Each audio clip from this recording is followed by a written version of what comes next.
Pozdravljeni. Moje ime je Ana Lampret in sem ena izmed letošnjih prejemnic Rektorjeve nagrade.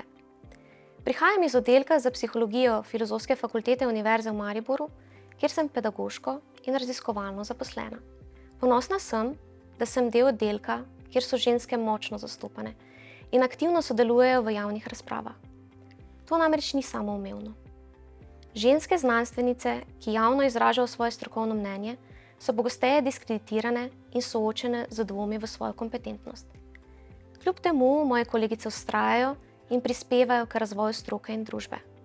Med njimi je tudi moja mentorica, izredna profesorica dr. Katja Košir, ki je velik del moje poti. Čeprav so ženske v Sloveniji v povprečju bolje izobražene kot moški, so težje zaposljive, slabše plačane in težje napredujejo, tudi v znanosti. Med doktorandi je enako število moških in žensk, a se delež žensk za vsako naslednjo stopnjo akademskega naziva postopno zmanjšuje. To ni posledica pomanjkanja ambicij ali kompetenc, temveč podvrženosti nestabilnim zaposlitvenim razmeram in zahtevam po daljši odsotnosti v tujini.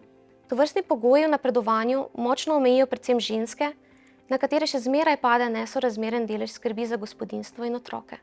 Izguba ženskega intelektualnega potenciala ni le osebna, ampak tudi družbena izguba. Ob dosedanjem napredku v enakopravnosti žensk pa nismo ustrezno naslovili tudi sprememb družbene vloge moških. Šolski sistem je veliko storil za opolnomočenje deklet, a premalo za fante, ki že desetletja zaostajajo na področju bralne pismenosti.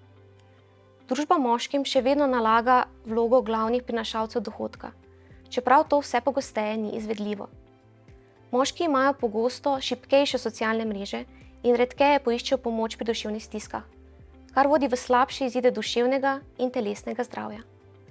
Od njih se pričakuje, da bodo ustrezali tradicionalni moškosti, a se hkrati prilagodili sodobnim družbenim normam, pogosto brez jasnih usmeritev ali podpore.